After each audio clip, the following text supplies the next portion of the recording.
John chapter 6. Sometime after this, Jesus crossed to the far shore of the Sea of Galilee, that is, the Sea of Tiberias, and a great crowd of people followed him because they saw the signs he had performed by healing the sick. Then Jesus went up on a mountainside and sat down with his disciples. The Jewish Passover festival was near. When Jesus looked up and saw a great crowd coming toward him, he said to Philip, "Where shall we buy bread for these people to eat?" He asked this only to test him, for he already had in mind what he was going to do. Philip answered him, "It would take more than half a year's wages to buy enough bread for each one to have a bite." Another of his disciples, Andrew, Simon Peter's brother, spoke up, "Here is a boy with 5 small barley loaves and 2 small fish, but how far will they go among so many?" Jesus said, "Have the people sit down." There was plenty of grass in that place, and they sat down. About 5,000 men were there. Jesus then took the loaves, gave thanks, and distributed to those who were seated as much as they wanted. He did the same with the fish. When they had all had enough to eat, he said to his disciples, "Gather the pieces that are left over, let nothing be wasted." So they gathered them and filled 12 baskets with the pieces of the 5 barley loaves left over by those who had eaten. After the people saw the sign Jesus performed, they began to say, "Surely this is the prophet who is to come into the world." Jesus, knowing that they intended to come and make him king by force, withdrew again to a mountain by himself. When evening came, his disciples went down to the lake, where they got into a boat and sat across the lake for Capernaum. By now it was dark, and Jesus had not yet joined them. A strong wind was blowing, and the waters grew rough. When they had rowed about 3 or 4 miles, they saw Jesus approaching the boat, walking on the water, and they were frightened. But he said to them, "It is I, don't be afraid." Then they were willing to take him into the boat, and immediately the boat reached the shore where they were heading. The next day, the crowd that had stayed on the opposite shore of the lake realized that only one boat had been there, and that Jesus had not entered it with his disciples, but they had gone away alone. Then some boats from Tiberias landed near the place where the people had eaten the bread after the Lord had given thanks. Once the crowd realized that neither Jesus nor his disciples were there, they got into the boats and went to Capernaum in search of Jesus.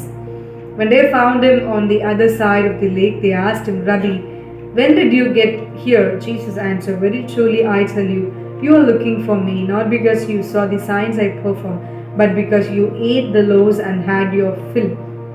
Do not work for the food that spoils, but for food that endures to eternal life, which the Son of Man will give you. For on him God the Father has placed a seal of approval."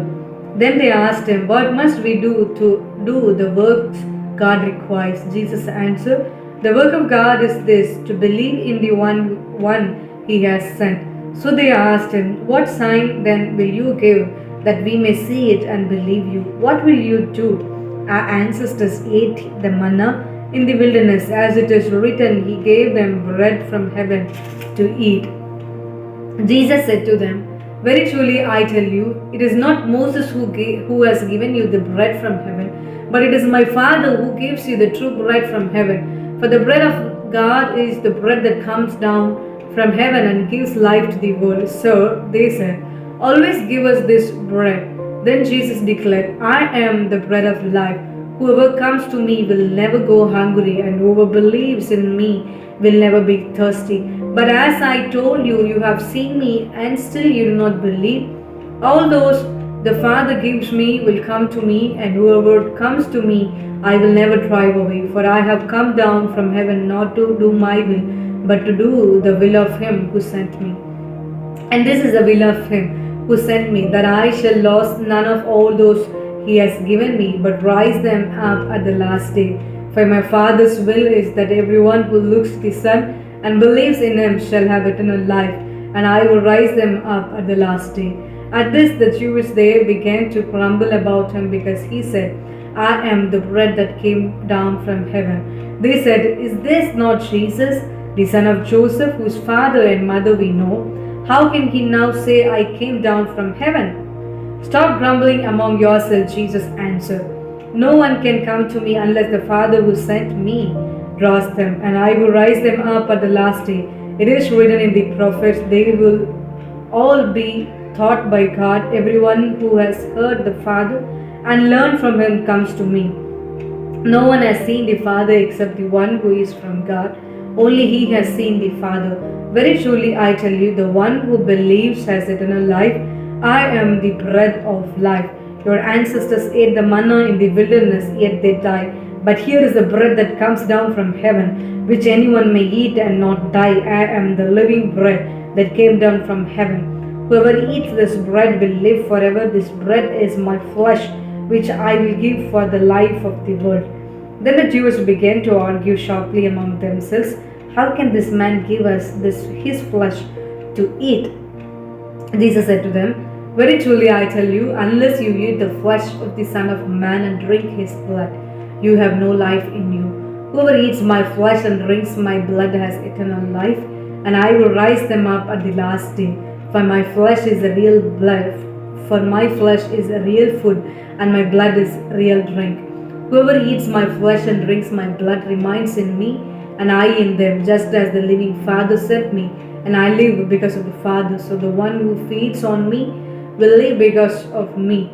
This is the bread that came down from heaven. Your ancestors ate manna and died, but whoever feeds on this bread will live forever. He said this while teaching in the synagogue in Capernaum. On hearing it, many of his disciples said, This is a hard teaching. Who can accept it? Aware that his disciples were grumbling about this, Jesus said to them, Does this offend you? Then what if you see the Son of Man ascend to where he was before? The Spirit gives life, the flesh counts for nothing.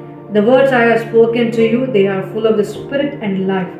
Yet there are some of you who do not believe. For Jesus had known from the beginning which of them did not believe and who would betray him. He went on to say, This is why I told you that no one can come to me unless the Father has enabled them.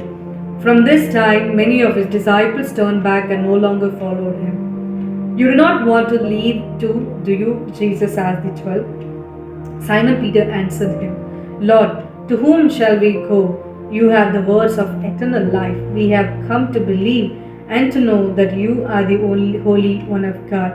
Then Jesus replied, Have I not chosen you, the 12? Yet one of you is the devil. He meant Judas, the son of Simon Iscariot, who, though one of the 12, was later to betray him.